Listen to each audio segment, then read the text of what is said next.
Hi there, students. Sententious. Sententious is an adjective. You could have an adverb. Sententiously.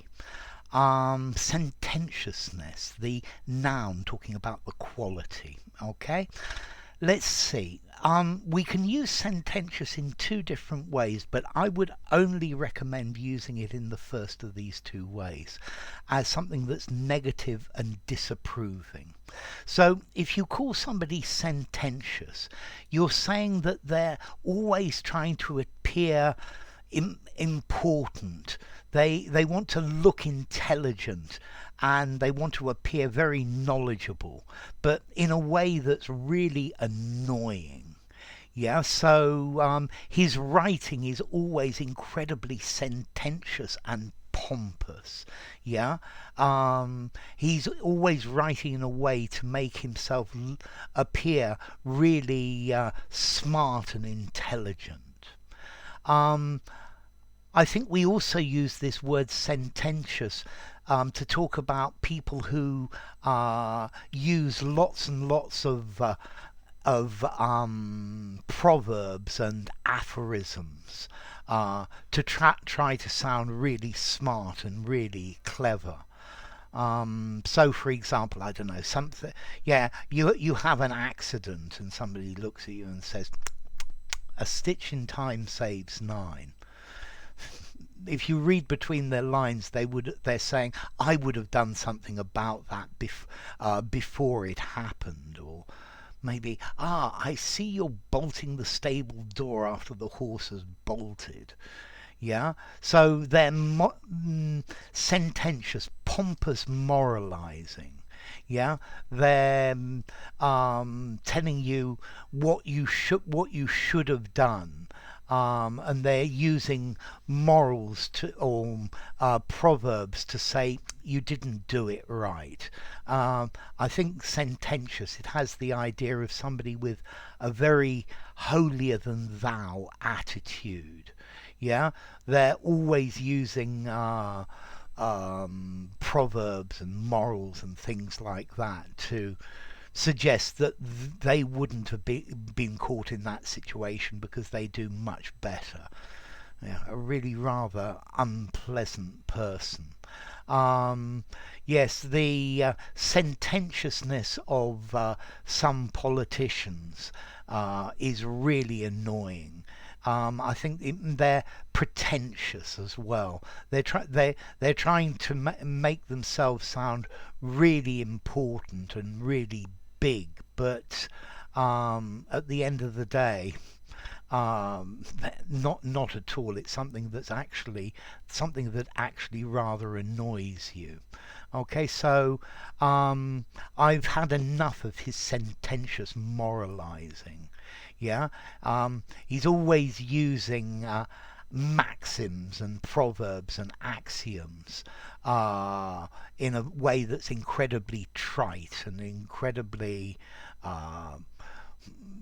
superior. Yeah, you should have done it like this.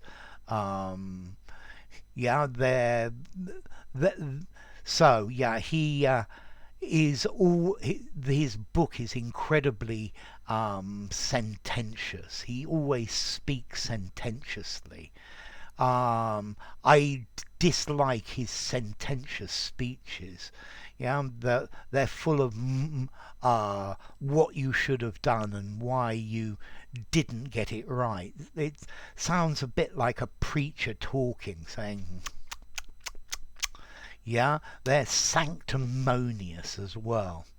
Okay, so yeah, he's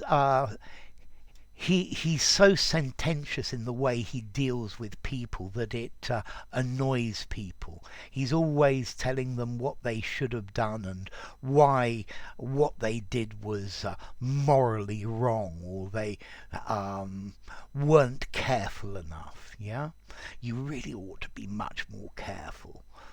I would have been more careful, and you should take more care. That's the idea of it.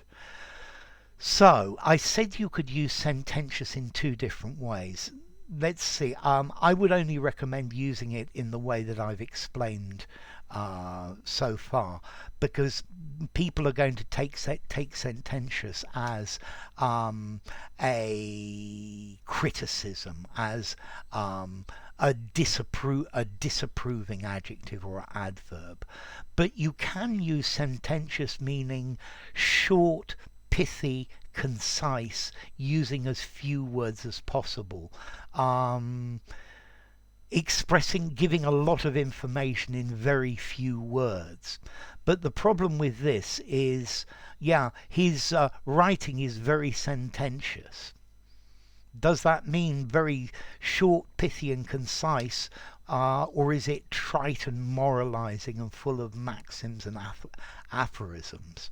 I would suggest not using it like this, but it is possible, so you can so that you do know there are two different meanings. As to formality, this is a fairly formal word. I think I'd probably give it 7 in formality. I think you could just about use it in a semi-formal conversation, better in a semi-formal or formal writing.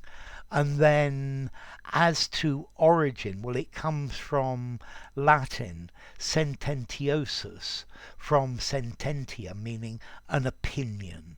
Yeah, from sententia, to a way of thinking, a view, and an opinion.